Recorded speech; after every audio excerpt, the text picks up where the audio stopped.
आपलाच वाद आपल्याशी, आपलाच संवाद आपल्याशी करणे या पातळीवरचा तो संवाद संत महात्मे करत असतात. तो संवाद आपल्याला करता आला पाहिजे. आपल्यालाच आपल्याशी संवाद करता ज्याला येतो ते संत कोटीतले सर्व माणसं असतात. ज्यांना आपल्याशी आपल्याला संवाद करता येत नाही ते तुमच्या आमच्यासारखे सामान्य मानव असतात.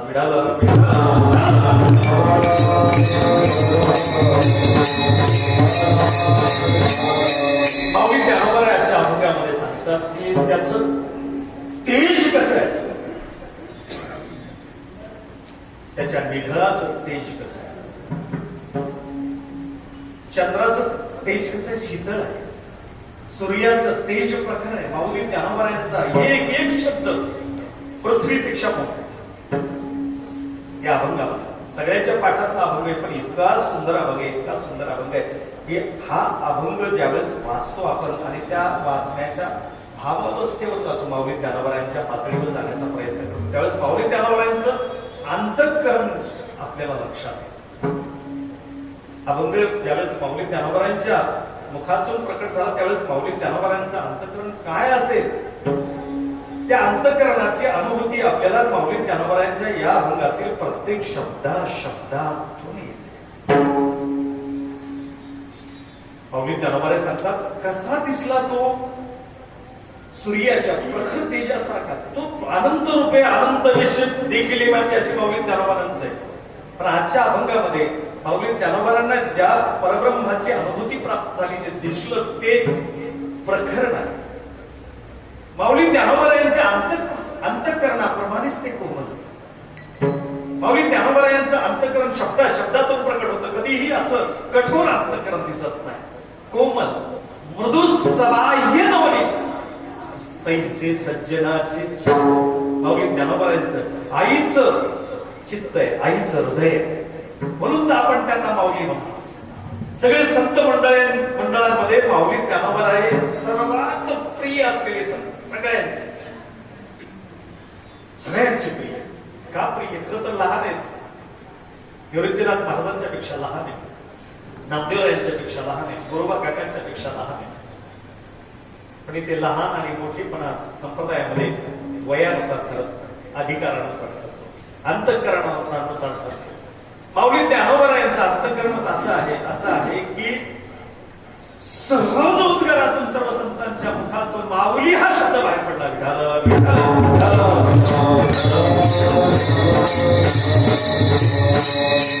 तर माऊलीचं अंतःकरण, आईचं अंतःकरण ज्ञानोबरायांचं. पुढतही जनन देखील संसारामध्ये आई आपल्या अपत्याची काळजी करते, आपल्या अपत्याविषयीचा कळवळा तिच्या अंतःकरणात.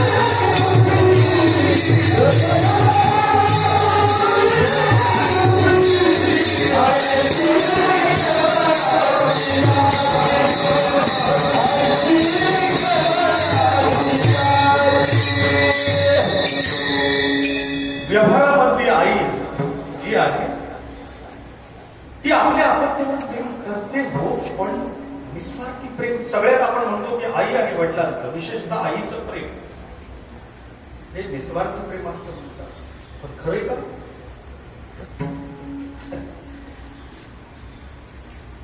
खर तर अनुमान प्रमाण म्हणजे वडील आहेत. वडील हे अनुमान प्रमाण. आई सांगते म्हणून ही वडील. आईनं सांगितलं, आईला विचारलं माझे पप्पा कुठे आहेत, कोण आहेत पप्पा असं विचारलं, काही बोट दाखवते ते पप्पा. आई सांगते म्हणून ते पप्पा, आई सांगते म्हणून ते वडील. हे अनुमान प्रमाण आहे आणि प्रत्यक्ष प्रमाण ही आई आहे. आई ही माझी आई आहे असं सांगावं लागत नाही, कारण प्रत्यक्ष प्रमाणे प्रत्यक्ष आईच्या कुशीतून जन्म झालेला आहे. हे प्रत्यक्ष प्रमाणाने सिद्ध आहे. अशी प्रत्यक्ष प्रमाणाने सिद्ध असलेली आई सुद्धा मुलावर निस्वार्थी प्रेम करते का? खरंच जर बघितलं, म्हणतात ना की संकट आल्यानंतर माकडीन सुद्धा आपल्या मुलाला डोक्यापर्यंत घेते. पाण्यात नाका तोंडात पाणी जाऊ लागले की ते डोक्यावरून पायाखाली घालते आणि आपल्या आपत्यावर उभी राहते. जीव सगळ्यांना प्रिय आहे. अशी उदाहरणं सांगितली जातात. पण आईशी कळवळ्याची जाती कधी लाभावी न प्रेम. आईच्या अंतःकरणात कुठेतरी म्हातारपणाची काठी आहे. दुसरी गोष्ट की अपत्य प्रेम नावाचा जो भाग आहे तिथं सुद्धा स्वार्थ आहे. आईला कुठेतरी प्रेम केल्यानंतर सुरुवातीला आनंद वाटतो आणि त्यानंतर मात्र जसं जसा मोठा मुलगा होईल त्यावेळेस तिला वाटते की हा आपली काळजी, आपली म्हातारपणाची काळजी आहे. कुठेतरी स्वार्थ किंचित का होत आपण नाते संबंधामध्ये स्वार्थ दडले. म्हणून लाभाविना प्रीती संसारामध्ये व्यवहारामध्ये नाही. पती पत्नींच्या प्रेमाच्या संदर्भात तर बोलायचंच काम नाही. आणि प्रत्यक्ष अनुभव घ्यायचा असला ना तर मग बघा, भांडण करून बघा, घरी भांडण करून बघा किती प्रेम असतं. बोलाचाली केल्यानंतर विठ्ठल पण हाणामारीचा प्रसंग आला मग लक्षात येतं. बोट मोडून मुडदा, मेला आणि मुडदा, मेला मुडल्याशिवाय दुसरं काही बोलत नाही. गेला आणि मुडदा, गेला आणि मुडदा. आणि रात्री स्वप्नात नवऱ्याचा मुडदाच येतो. मग सकाळी म्हणतो तुमचा मुडदाच स्वप्नामध्ये आला. पती पत्नीच्या प्रेमाचा तर विचार होतच नाही. मातृदेवो भव, मातेला देवाच्या स्थानी मानलेलं आहे. पण तिथे सुद्धा स्वार्थ आहे. आणि निस्वार्थी प्रेम कोण करतात? संत महात्मे निस्वार्थी प्रेम करी लाभाविन प्रेमी. कोणत्याही प्रकारचा लाभ अलाभ एवढंच काय, अलाभ करणाऱ्यावर सुद्धा कृपा करतात. अलाभ करणारे, त्यांच्यावर आघात करणारे, विरोध करणारे, कुठल्याही प्रकारची अपेक्षा न ठेवता त्यांच्यावर निस्वार्थ प्रेम का? संत चरित्र, सगळी संत चरित्र बघा. विठोबा महाराजांनी काय फार चांगलंच वागले होते का मौलिक ज्ञानोबारायांच्या आणि ज्ञानोबारायांच्या भावंडाच्या संदर्भामध्ये? खेचर स्थितीला प्राप्त, गाढव स्थितीला होते. ज्ञानात्मक गाढव, मी जबाबदारीने बोलतो की ज्ञानात्मक गाढव एक असतात कारण सगळ्यात खतरनाक असतात ते. त्याला पडत मूर्ख असं म्हणतात. पडत मूर्ख जे असतात ते सगळ्यात खतरनाक असतात. प्रत्येक धर्मामध्ये जे पडत मूर्ख आज आघाडीवर आहे त्यांच्यामुळेच जगताचं वाटोळ व्हायला प्रारंभ झालेला. विठाला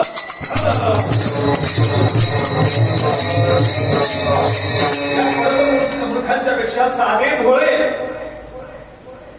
माणसं खूप चांगली, सर्वसामान्य माणसं चांगली, सांगितलेलं ऐकतात तरी.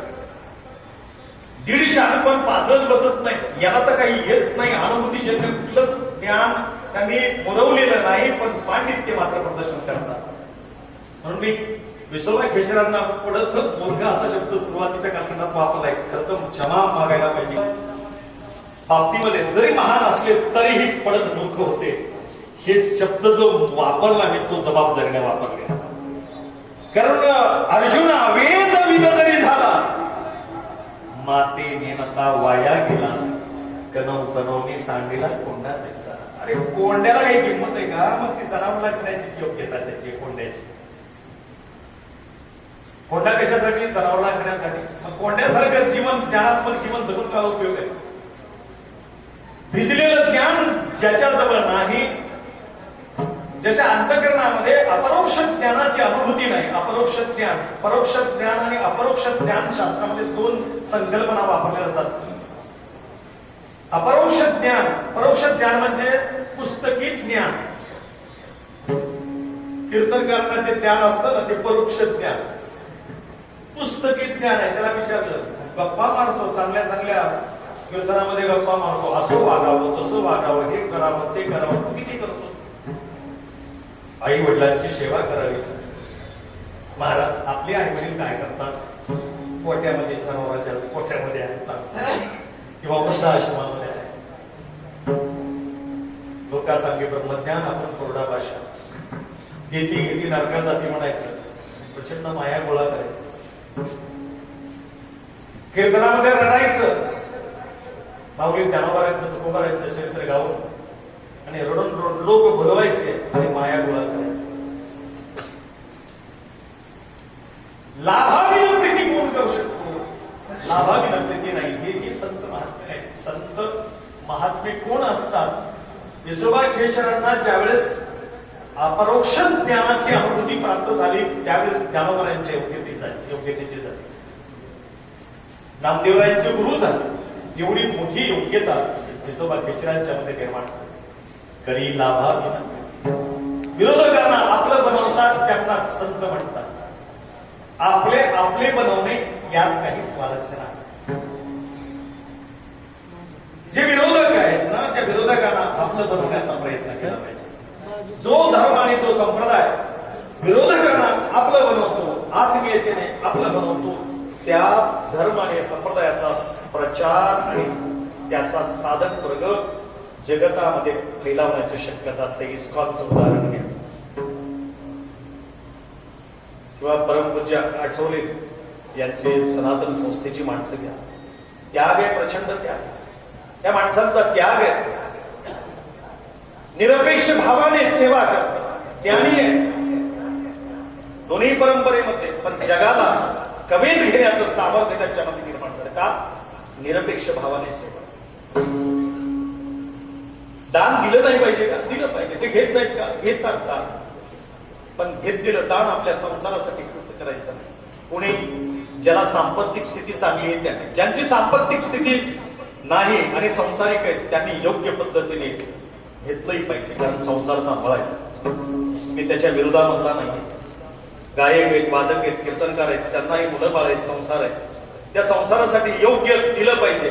आणि आपल्या संप्रदायामध्ये हीच दुर्दैवाची अवस्था आहे की जे साधक खरे आहेत त्यांच्या कपाळाला मुक्का, त्यांना कोणी मदत करत नाही. जे भांडवल आहे हे कीर्तनकार मोठा, कीर्तनकार मोठा, याच्या पाठीमागे समाज लागले. कीर्तनकार दोषी नाही. ते तुमच्या घरी येतात का? आपलं ठेवा नाही. माणसं म्हणतात का आपल्या बापाचं श्राद्ध आहे, इंदुरीकरच बोलवायचं. एका भांडवलाला अरे म्हटलं मित्र होता आमचा चांगला गायक. म्हटलं कशाला ठेवलंस या माणसाचं? बाबा महाराज सातारकरांचा एवढा मोठा कार्यक्रम आणि एकाच घरामध्ये सगळी माणसं ठेवली तिथं. इथंच कार्यक्रम झाला आणि प्रत्येकाला पैसा वाटला. त्याला 10-15 लाख रुपये दक्षिणा घेऊन गेले. ते काय कमी येते? त्या बाबा महाराजांना जयराम बाबा भोसले मी ऐकलंय. बाबा खाओ माऊलीच्या सोहळ्यामध्ये गाडीत बसून फिरतोस का?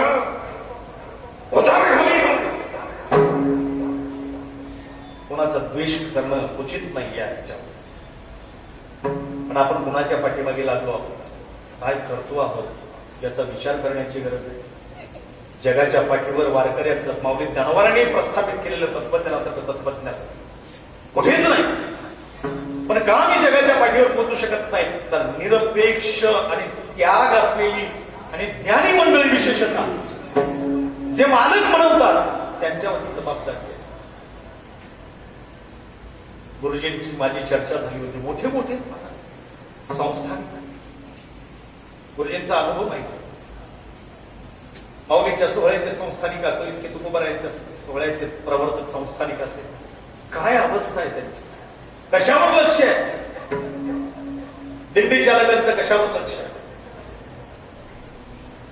म्हणतात ना पांडुरंग रायाचे सेवक असो की कुठल्याही याच्यातले गुरव असो, गुरव म्हणजे पूजा. गुरुवाचं लक्ष कुणावर असतं? पांडुरंगावर ऐकावं लक्ष त्यांचं. निवदावर लक्ष. निवदावर काय मिळतंय, कुठं मिळतंय, कसं मिळतंय याच्यावर लक्ष. सतत सानिध्य. माऊली ज्ञानोबराय म्हणतात कमल कंदा आणि दरदरू नांद ताती एकच गरू. एकाच ठिकाणी कमलकंदही आहे आणि बेडूकही एकाच ठिकाणी आहे, पण एक चिखल शिवतो आणि दुसरा कमळासारखं फूल प्रसवतो.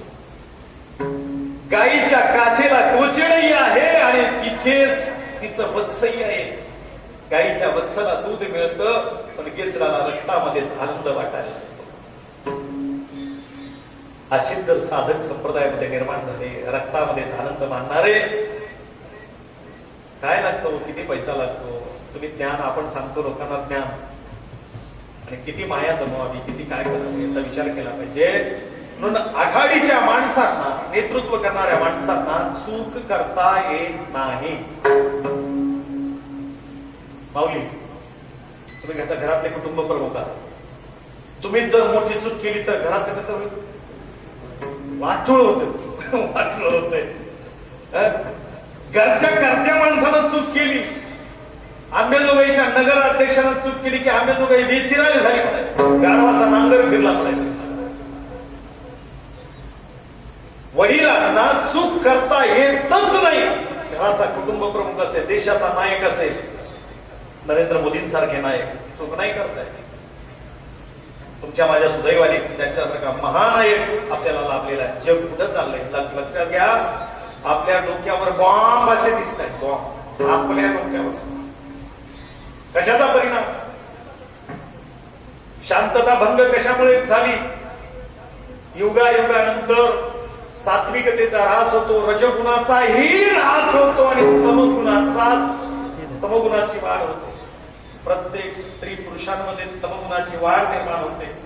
तमोगुणी खाणं, तमोगुणी बोलणं, तमोगुणी राहणीमान, सगळंच तमोगुणी निर्माण झालं. आहारापासून रक्त होतं, रक्तापासून रेत होतं आणि मातीच्या शरीरामध्ये बीजांडही तयार होतं.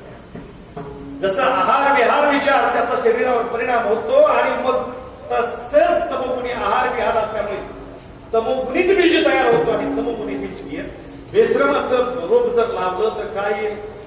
साहेबांना माहिती आहे, कृषी अधिकारी. बेश्रमाचा जर फांडा लावला तर आंब्याची अपेक्षा करता येईल का? इथं आपण लावतो आहोत आपल्या पत्नीच्या उदरामध्ये, आपल्या बीजाच्या रूपाने, आणि पत्नी ही बीजांडाच्या रूपाने लावणी कशाची करते? तमोगुणाची लावणी करते आणि अपेक्षा करते की माझा मुलगा पंतप्रधानाचं व्हावा, माझी मुलगी सात्विक निर्माण झाली म्हणजे एखाद्या माणसाला सुद्धा आपला मुलगा चांगला व्हावा असं वाटतं. विचार घेऊन येतं पण शिवाय देतो, मुलगा होतो असा वागायला कसं, तसं वागायला कसं. कुणालाच वाटत नाही की आपला मुलगा होणार असा सात्विकच असं. पण त्याच्यासाठी काय केलं पाहिजे हे तरी करायला. याच्यासाठी भागवत वाचावं लागतं, कसा संसार करावा.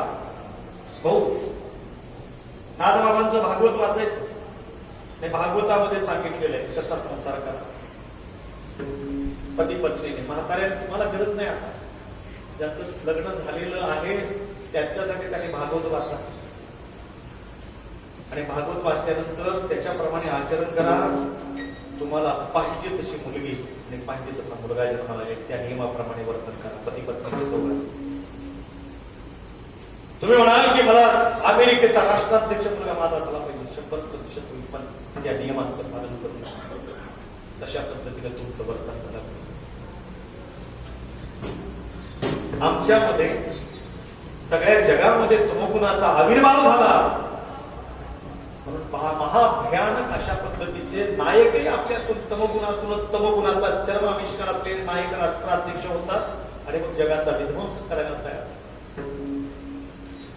या जगाचा विध्वंस होऊ नये याच्यासाठी सत्वगुणाची वाढ झाली पाहिजे.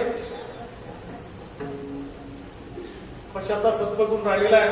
पूर्वीचे माणसं पूर्वी म्हणतात की मिशीचा एक केस देत होते म्हणे माणसं आणि म्हणायचे म्हणे की हे पैसे घेऊन चालला पाहिजे, मिशीचा केस समाधच म्हणून ठेवतो, पैसे वापस दिल्यानंतर घेऊन जातो. आता जर म्हणाला कोणी तू मिशीचा केस ठेव, ते म्हणे सगळ्यांना हे काढू 2 लाख रुपये देतो, एक मिशीचा केस ठेव आणि व्याजासहित सवयीनं रितसर व्याजासहित पैसे वापस करतो आणि हा केस गोष्टी सांगतात. इतके इमानदार माणसं होते कारण बोलणं जवान शक्ती वागणं फक्त आविर्भाव होता सत्वगुण होता म्हणून ह्या सगळ्या जगामध्ये आज सगळी माणसं हे सगळे विचार सध्या परिवर्तनाचा कालखंड आहे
सुखी जेणे व्हावे अज्ञानी लाभावे सन्मार्गास सुख पाहिजे ना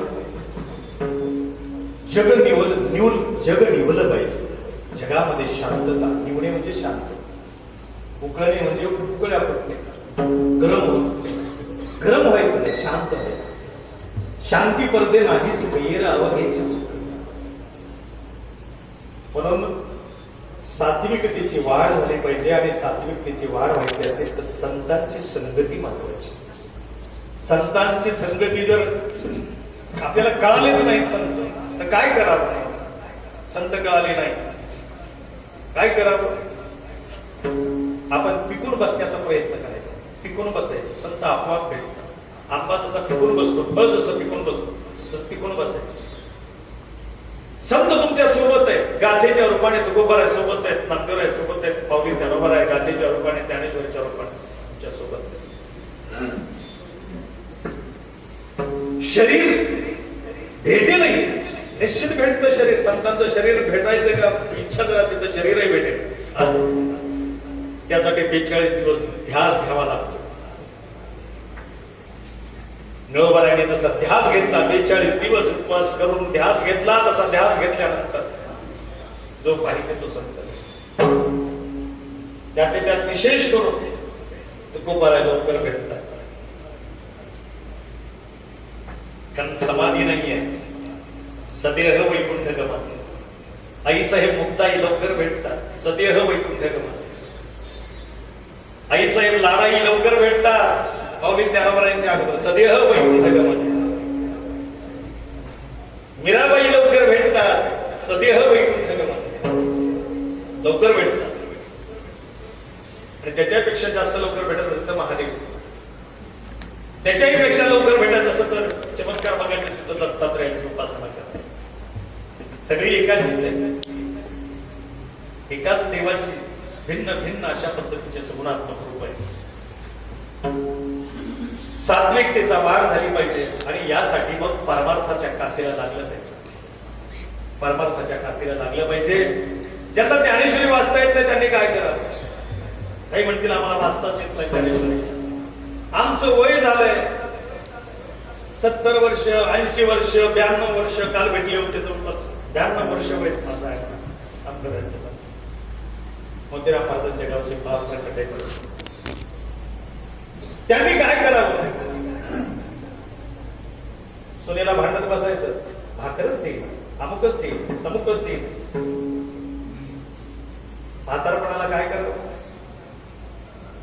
म्हातारीने आणि म्हातारीने काय करावं मुलावर खेटसून पडायचं त्याच्यावर खेटसून पडायचं हेच करायचं तेच करायचं अखंड नामचिंतनामध्ये म्हणतात दयानिधी संत ते मार्ग लावून गेले आहे मार्ग अनेक मार्ग एक नाही मोडून या वाटा सूक्ष्म केला राज्यभार चाले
ज्याला पाहिजे त्यांच्यासाठी आहे, पण ज्यांना जमत नाही त्याला किती मार्ग दाखवले संत दयानिधी असलेल्या संतांनी किती मार्ग. सूक्ष्म वाटा नाही, सरळ सोपा मार्ग.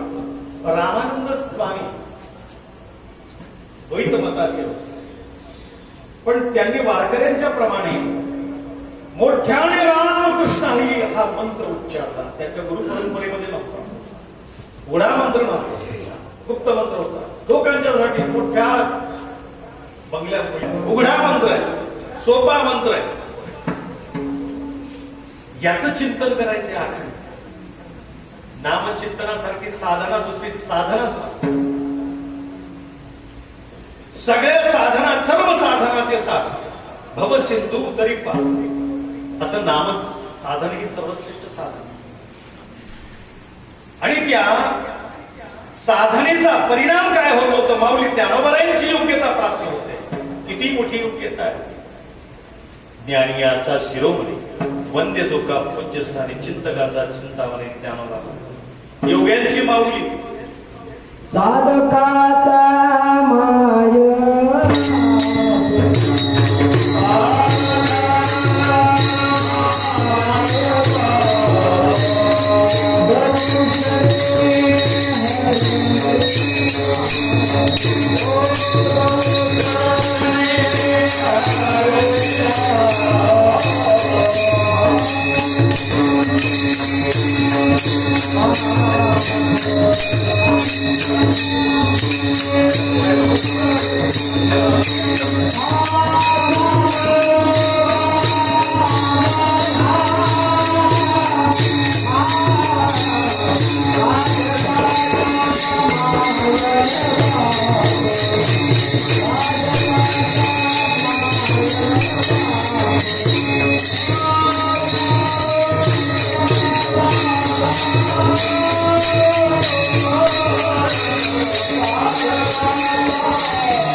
दर्शने हरिता सर्वानुभूती स्वरूप ज्ञानोबा, सर्वानुभूती स्वरूप ज्ञानोबा माझ्याशी योग्यता.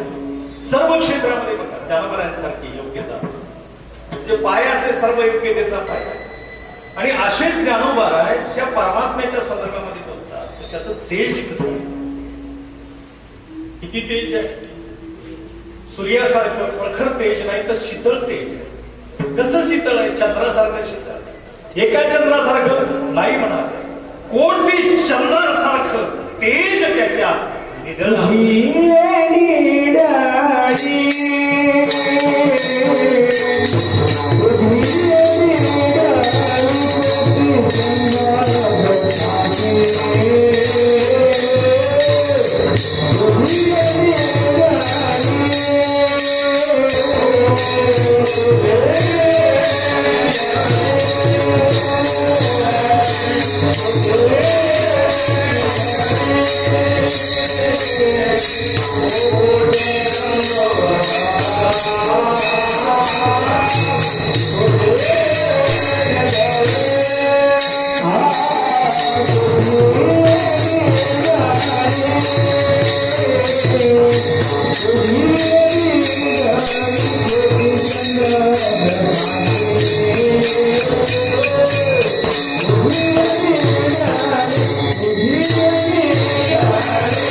ज्ञानोबारांच्याच आहे.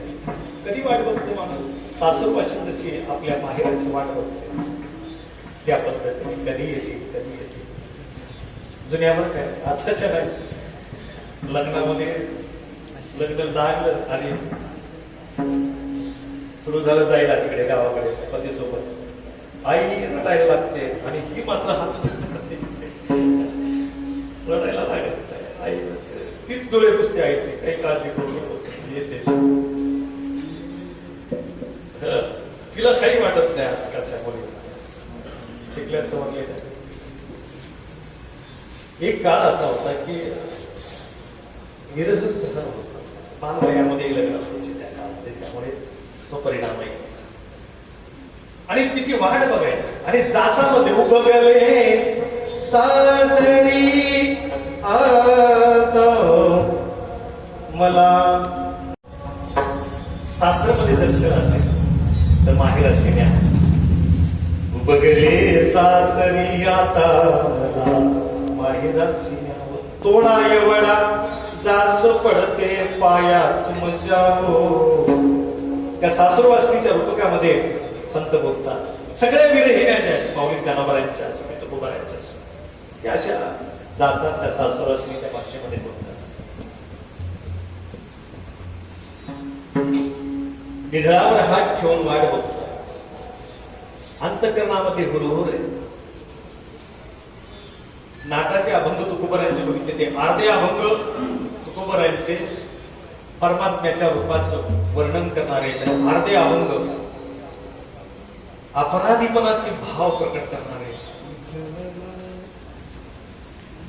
कैल उद्धार पावे काय कृपा करील नाराज ऐसे तुम्ही सांगा संत जन करा समाधान. बघा हे कशी अभंग सगळे अभंग. अर्धे अभंग असेल विरह भाव होईल का नाही की भेटेल का नाही की परमात्मा. हा विरह भाव माऊली ज्ञानोबारांच्या विरहिणीचा भाव तुकोबारांच्या अर्ध्या नाटाच्या अभंगात हुरहुर आहे. विरही आहे. काळजी वाट भांडण नाही करायला. जसे आई साहेब भांडणं करतात. अरे विठ्या माईच्या तुझी रांडगी झाली. हे सगळे शिव कधी येतात शिव्या. प्रेमामध्ये सगळ्याच गोष्टी क्षम्य असतात. उत्कट प्रेमाची अनुभूती ज्यावेळेस प्रकट होते त्यावेळेस त्या सगळ्या गोष्टी येतात. माऊली ज्ञानोबारांच्या भाषेमध्ये मात्र मवाळता म्हणून चंद्राची शीतलता आहे त्याच्या डोक्यावर असं रूप माऊली ज्ञानोबारांनी बघितले. आणि किती चंद्राचं तेज आहे तर कोटी. निडळावर त्याच्या निडळावर कोटी चंद्र असं स्वरूप मला दिसलं माऊली ज्ञानोबारांचं. एका चंद्राचा प्रकाश त्याच्याकडे बघतच राहावं असं वाटतं. चंद्राची शीतलता. चंद्र अमृत सुखेशवमी सुख वाटत. चंद्र हा रोगाला नष्ट करणाऱ्या वनस्पतीचं पोषण करतो. सर्व वनस्पतीचं पोषण करतो. पण चंद्र अमृत हे आपल्या जीवनासाठी आवश्यक आहे. चंद्र जर नसता तर आपलं जीवन किंवा प्राण्यांचं जीवनच अस्तित्वात नसतं. सूर्य नसता तर प्राण्याचं जीवनच अस्तित्वात नसतं. कारण सूर्य नसता तर पृथ्वी नसते. चंद्र नसता तर पृथ्वी नसते. जीवसृष्टी नसते. पण चंद्राची जी शीतलता आहे ती शीतलता माऊली ज्ञानोबारांना सांगायची आहे. पण किती शीतलतेचा प्रखर प्रकाश आहे. शीतलतेचा प्रखर नाही सौम्य प्रकाश. शीतलतेचा चंद्राचा प्रकाश सौम्य असं रूप बघितलेलं. भगवंताचं प्रखर रूप बघितलं का? पुन्हा बघितलं प्रल्हाद महाराजांनी बघितलं. प्रल्हाद महाराजांनी कसं बघितलं होतं? हाकेसर शेवडी घालून या स्तंभ कोणी असा बाबा हाक दिल्याबरोबर तर खांब असा विदीर्ण केला. अकराला विकरा साधा सिंह नाहीये. असं जर रूप बघितलं तर संध्याकाळी एखादी म्हातारी दिसली तरी आपण घाबरायला लागतो. संध्याकाळी म्हातारी माणसं. मी एकदा एका गावाकडे जात असताना नदीमध्ये मला म्हातारी दिसली. 11 वाजता म्हातारी 14 नदी राहतात. मला आहे बाबा काहीतरी आता आणि तिथं सांगत होती गीत होतंय असं सांगायचं. मला दिसली तिथं काहीतरी करत होती माता. मी गेलो आणि पुन्हा विचार केला की म्हातारी इथं कशाला आली असेल. मी घेतही नव्हतो, असलं तरी काही वाटत नव्हतं. पण तिथं म्हातारी 11 वाजता कशाला आली असेल मी विचार केला की पलीकडे 11 होता, पलीकडे नाव ती म्हातारी पाहण्यासाठी पण माऊली ज्ञानोबांना हे रूप दिसलेलं नाही. बघायचं असतं तर तेही दिसलं असतं माऊली ज्ञानोबा. पण तुम्हाला मला बघायचं सांगायचं बघितलेलं रूप. माऊलींचा स्वभावच कोमल आहे, नाजूक आहे, आईचा आहे. भिडवीत कशा आई भिडवीत असते, भेड होते, कधी कधी भेड होते, पण ते सौम्य भाषेमध्ये. बाप जसा भेडवतो तसं भेडवतो. बाप कसा कुठलं सुटलं अंगावर काही बापाचा स्वभाव असतो. कुठलं सुटलं असं करून गेलं ना अंगावर. तुम्ही जर गेला होता का नाही एखाद्या वेळेस, जाऊ नका. हा त्याच्यात जाऊच नका. अंगावर बापानं तर मर्यादेपर्यंत अंगावर जावं. आणि निब्बल झालं पूर्वी की अंगावर गेले की लातगडीच कार्यक्रम बापा लातगडीच काढायचं म्हणून मर्यादेत राहिलं पाहिजे. कोटी चंद्राचा प्रकाश माऊलींना त्याच्या निधळावर दिसला. म्हणून माऊली ज्ञानोबा आहे. कुणाच्या संदर्भात बोलतात या अभंगामध्ये, तर निर्गुणाच्या संदर्भातही बोलतात आणि सगुणाच्या संदर्भात बोलतात. म्हणजे निर्गुणात्मक सगुण, एक निर्गुण निराकाराचे उपासक आहे आणि सगुणाचे उपासक आहे. दोन उपासक. काही म्हणतात की सगुणच, काही म्हणतात निर्गुणच. दोन्हीही चुकीचे, ना निर्गुण ना सगुण, दोघांचा समन्वय. तुझं सगुण म्हणू की निर्गुण रे, सगुण निर्गुण अशा सगुणात्मक निर्गुणाच्या स्वरूपाच्या संदर्भात माऊली ज्ञानोबा आहे. म्हणतात की त्याच्या निधळावर कोटी चंद्राचा प्रकाश आहे. कोटी चंद्राचा प्रकाश. एका चंद्राचा प्रकाश आपल्याला किती प्रकाशमान वाटतो, पण तो त्रासदायक आहे का? त्रासदायक आहे. एखाद्या हिंस्र प्राण्याला मारण्यासाठी तो प्रकाश प्रखर झालेला आहे का? तो रावणासाठीचा प्रकाश नाही चंद्राचा, तो सूर्याचा प्रकाश, दुर्योधन चंद्राचा प्रकाश. कारण मेल्यानंतर दुष्टाचा दुष्टपणा संपलेला असतो. मरणासन्न अवस्थेत असलेला दुर्योधन पश्चाताप करायला लागतो, त्याच्यासाठी चंद्राचा प्रकाश. पश्चाताप दग्ध असलेला रावण, त्याच्यासाठी चंद्राचा प्रकाश. आणि त्याच्या अगोदर सूर्याचा प्रकाश आहे, प्रखरता आहे भगवंताची. दुसरा चंद्राचा जो प्रकाश आहे तो सज्जनाच्यासाठी आहे, साधकांच्यासाठी आहे, तुमच्या आमच्यासाठी. कोटी चंद्राचा प्रकाश तुमच्या आमच्यासाठी. तुमचं आमचं जीवन त्या चंद्रा अमृताच्या प्रकाशाने प्रकाशित, याच्यासाठी तो प्रकाश. तुझी निधळी कोटी चंद्र प्रकाश. माऊली ज्ञानोबा म्हणतात त्याचा हास्य कसं आहे. डोळे कसे, डोळे कसे ते कमळासारखे डोळे, कमल नयन, कमळासारखे डोळे. सगळ्या स्वरूप वर्णनाचे अभंग वाचा. त्या स्वरूप वर्णनाच्या अभंगामध्ये असंच आहे. 1000 वेळेस वाऱ्या केल्या, दर्शन घेतलं, पण पांडुरंगाच्या मूर्तीमध्ये मला काही दिसलं नाही बाबा कमळासारखे डोळे. तिथं जर पाषाणाची उबड वालुकामा मिश्रित असलेली मूर्ती आहे. खरंच जर तुम्ही अनुभव घ्या, तेवढा वेळच आपल्याला तिथं देत नाही. सारखं त्या पांडुरंगाच्या मूर्तीकडे बघायचं, लक्षात येतं. बारकाव्यानं बघितल्यानंतर लक्षात येतं की ही मूर्ती पौगंड अवस्थेतली आहे, तरुणवयातली आहे, अगदी पौगंड अवस्थेतली. त्याची स्वरूप बघितल्यानंतर लक्षात येतं बघा कशी दिव्य आहे. सारखी नजर चालवायचं आहे आणि भाव प्रकट करायचे. त्याचं नाक कसं आहे, पांडुरंगाचे डोळे कसे आहे, त्याचं स्वरूप कसं आहे, आणि वेशभूषा केल्यानंतर आपण वेगवेगळ्या पद्धतीचे पांडुरंग कांते दिव्य तेज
अगणित लावण्य पांडुरंग कांती दिव्य तेज दिव्य तेज झळकणार रत्नखीर फाकती प्रभा अगणित लावण्य अगणित गणना करता येत नाही असं लावण्य त्याचं. फक्त ज्ञानोबरायांच्या दृष्टीनं बघायचं, नामदेवरायांच्या दृष्टीनं बघायचं. नामदेवराय चरित्रामध्ये बघा नामदेवरायांच्या की विणा घ्यायचं आणि उभे राहायचे, भजन करत करत करत उभे राहायचे आणि त्या पांडुरंगाच्या मूर्तीकडे बघतच राहायचे. उभ्या उभ्या समाधी. महाराज जगातलं आश्चर्य, उभ्यानं कधी समाधी लागत नाही. कोणी लावलेली बघितली नाही, योग्यानं उभ्यानं समाधी लावलेली बघितली नाही, पण माऊलीत नामदेवरायांची उभ्यानं समाधी. चरित्रामध्ये अभंग वाचा नामदेवरायांची, लक्षात येईल. एक नजर पापणी पडत नाही, समाधी लागलेली आहे. आई साहेब आल्या, हे नाम्या म्हणाल्या आणि हाताला धरलं, ओढायला लागली. ते नामदेवराय धाडकन झाली, समाधी लागली होती आणि म्हणतात, आई का मला व्यत्यय आणलास? मी पांडुरंगाच्या स्वरूपामध्ये, त्याच्या आनंदामध्ये किती एकरूप झालेलो, इतका तन्मय झालो होतो की मी पांडुरंगच झालो होतो. का त्या आनंदापासून मला परावृत्त केलंस, आकांत केलेला आहे. आई साहेबांनी लोकांची लेकरच संसार करतात, हा सोंबाचा करतोडा, रक्त्याची लंगोटी, नामा बाळवंटी नाचत असेल असं म्हणून म्हणायचे. चुकतीनं संसार करतात, फुलं दुसऱ्याची, उठतो सर मोकळ घेतोस, विना घेतोस, पांडुरंगाला भांडल्या घेतले तरी. पांडुरंगाला जर बघायचं असेल तर संतांची दृष्टीला दिला. आणि तुम्ही प्रयोग करून बघा. खरं तर मोकळ्या वेळात जायचं, वारीच्या वेळेत नाही, माणसं नाही, त्यावेळेस पांडुरंगाच्या मूर्तीकडे बघायचं. ते जर समज नसेल ना तर सुदैवाने मोबाईलवर पांडुरंगाच्या प्रत्येक दिवसाचे फोटो पाठवता येतात. साधक त्याचं फार मोठं काम आहे. त्या फोटोकडे बघा, बारकाव्याने प्रत्येक दिवसाच्या फोटोकडे बघा. सारखं बघत राहिल्यात ना तर तुम्हाला एक एका कणामध्ये पांडुरंगाची मूर्ती आधी सुंदर दिसते. म्हणून माऊली ज्ञानोबर आहे अभंगामध्ये सांगतात की कोटी चंद्राचा प्रकाश मला त्याच्यामध्ये दिसला. तुझी निढळी कोटी चंद्रप्रकाश. त्याचं हास्य कसं आहे, कमळासारखे डोळे, कमल नाही ना, वदन हास्य, वदनावर चेहऱ्यावर हास्य, हास्य. दुष्टासाठी हसतो पण, हसला तरी ते विकट हास्य असतं. त्याची बघायची म्हणून हसतो. आपण म्हणतो का नाही, हसतो एखाद्या वेळेस, नीटच करायचं त्या माणसाला, असं पुन्हा हसतो तो उद्याच्या म्हणून. विकट हास्य नाही, हसण्याचे प्रकार आहे. आपली शक्ती जर कमजोर असेल तरी माणूस हसतो. समोरचा माणूस शिवाय द्यायला लागला तरी आपण हसतो. विकट हास्य, वेगवेगळ्या हास्याचे प्रकार आहेत. इथलं जे हास्य आहे ते साधकासारखे, प्रसन्न मुद्रा आहे त्याची, कमळासारखे डोळे आहेत. त्या डोळ्याने कृपा कटाक्षाने हारिले संत जशा कृपेनं ज्या दृष्टीने बघतात त्याच दृष्टीने परमात्मा आजच्या अभंगामध्ये बघतो. आपुले पदी मैसविले, कृपा कटाक्षाने हारिले संत ज्या कृपा दृष्टीने बघतात त्याच रूपा दृष्टीने परमात्मा माऊली ज्ञानोबा यांच्याकडे बघतो आहे, तो त्यांना दिसला. कारण तेथे माझी हरी वृत्ती राम. समचरण दृष्टी विनेवरी साजे, समचरण समदृष्टी असलेली त्याची आहे. समसाम्यतेचं प्रतीक. आणि समदृष्टी कोणासाठी आहे? जो सम वागतो त्याच्यासाठी समदृष्टी आहे, जो विषम वागतो त्याच्यासाठी समदृष्टी नाही. सम वागतो त्याच्यासाठी समदृष्टी आहे. सम कोण वागतात? संत वागतात, साधक वागतात, सम वागतात, त्याच्यासाठी समदृष्टी आहे. आणि जो सम वागत नाही त्याच्यासाठी वाकडी दृष्टी आहे. वाकडा पाय कशासाठी आहे? कुणासाठी आहे? परमात्म्याचा. वाकडा पाय, असे पाय कुणासाठी आहे? प्रभू रामचंद्राचा उत्सव सुरू आहे. हे पाय कोणासाठी आहे? परमात्म्याचे. दुर्जनाशी संवाद ही पोचच आहे. हनुमंतरायाची ही पोच आहे. कशासाठी आहे? दुर्जनाशी संवाद त्याच्यासाठी आहे. ही जी पोच आहे ना, असं जे उभं राहणं आहे परमात्म्याचं, हे असं जे उभं राहणं आहे ते नटखट आहे, पण वाकडं आहे. वाकडं तिकडे आहे. वाकड्या तिकडे माणसाला सरळ करण्यासाठी ते. आणि भक्तासाठी कसं आहे? समचरण असे, समदृष्टी, समहात. इकडे नाही, इकडेही नाही, विषम कुठंच नाही, सगळंच सम आहे. समदृष्टी आहे. असंही बघत नाही, असंही बघत नाही, सारखं.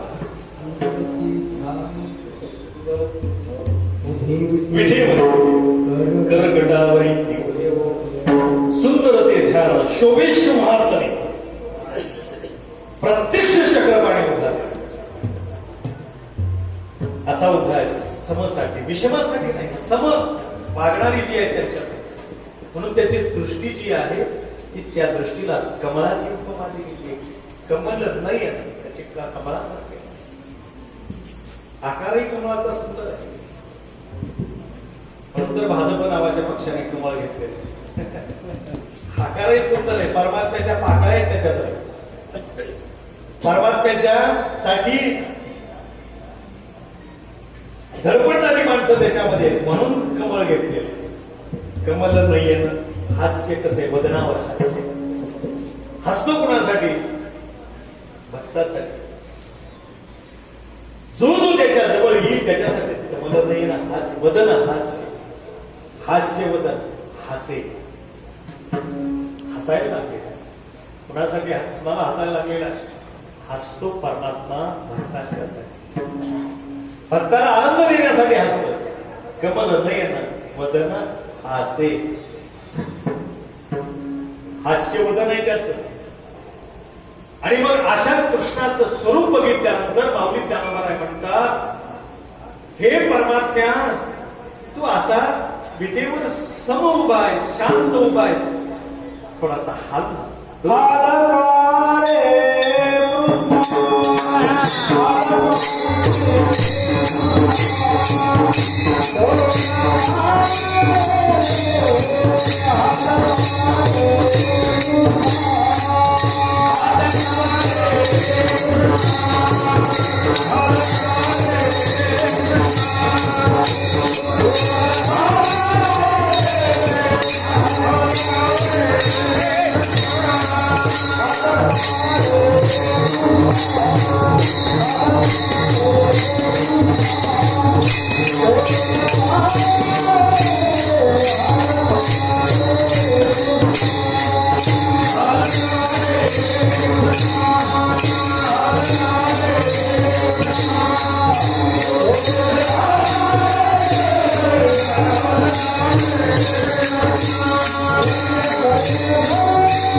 हालकारे कृष्णा डोलकारे माऊली ज्ञानोबा आहे.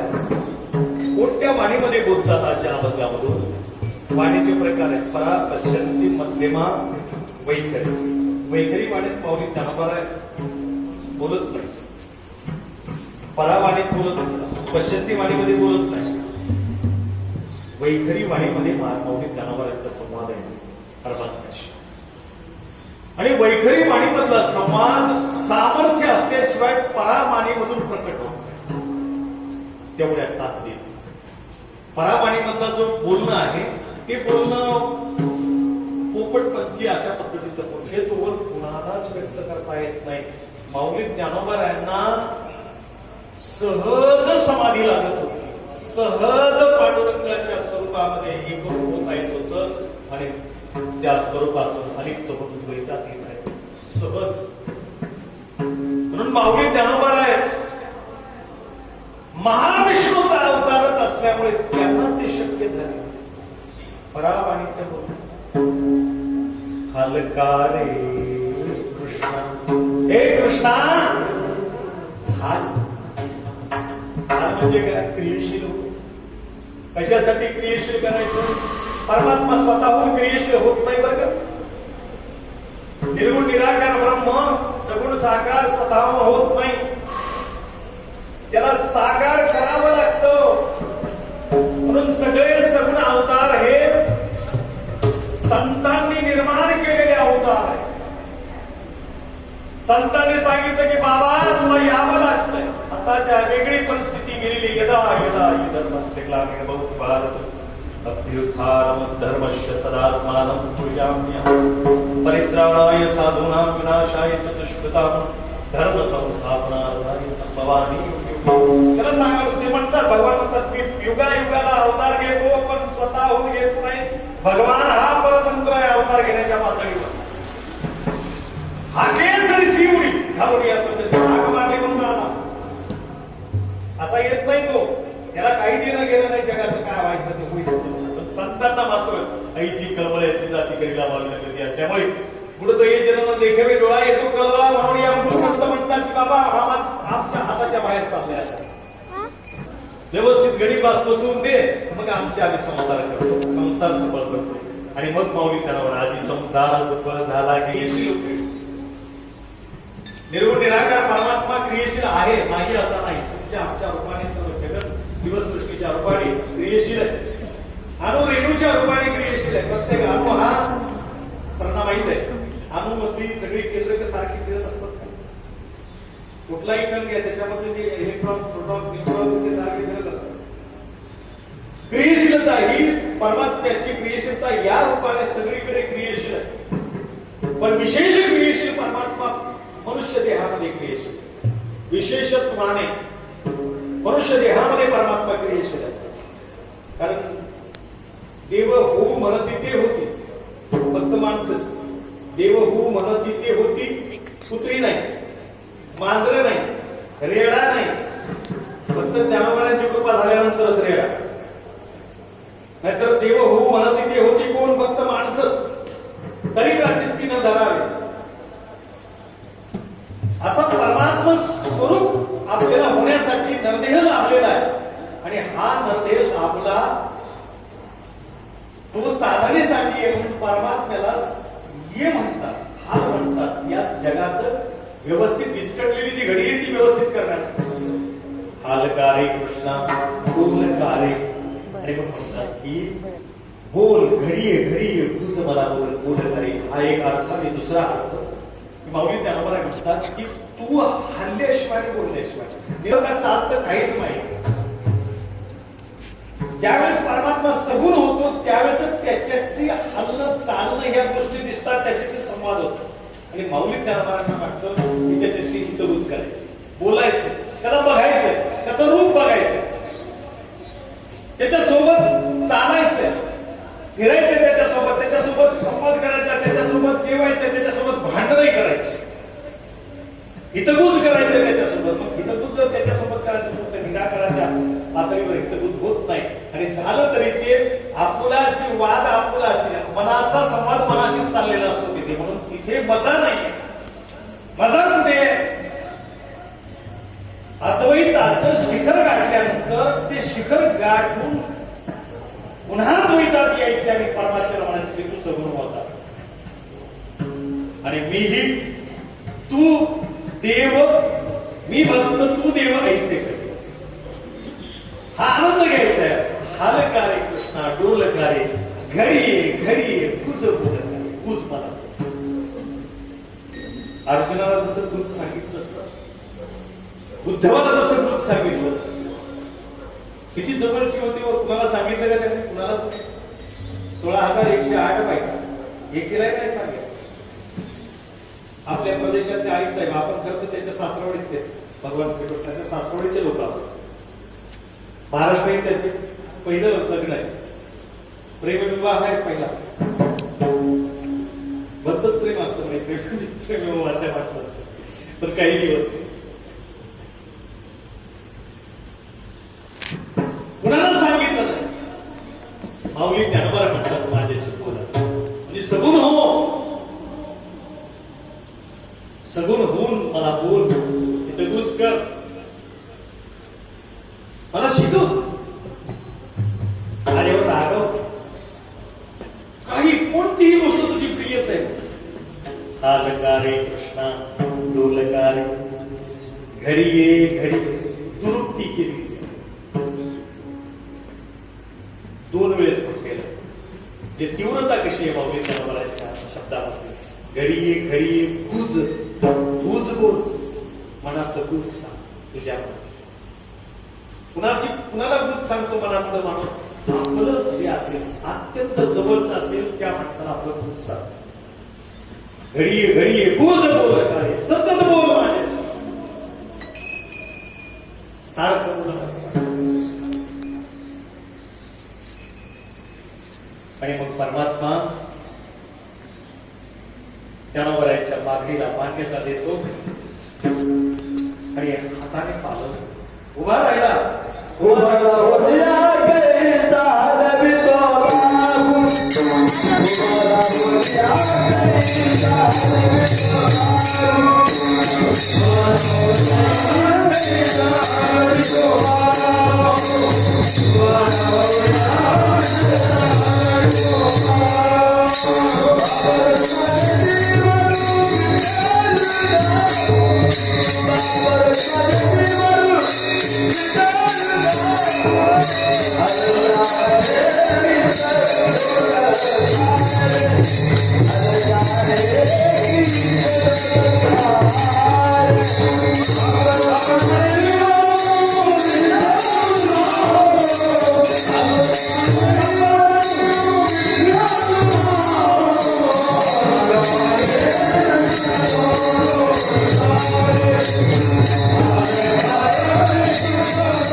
पाहुनिया कैसा आदर तुवा क्रियशील झाला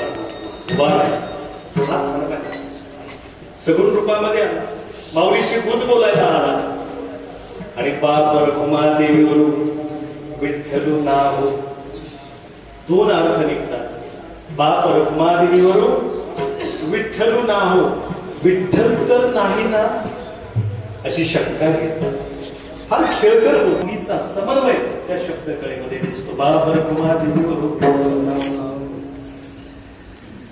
अनेक वर्षापासून इथे साखंड सेवा सुरू आहे हा सप्ताह उभा करण्यामध्ये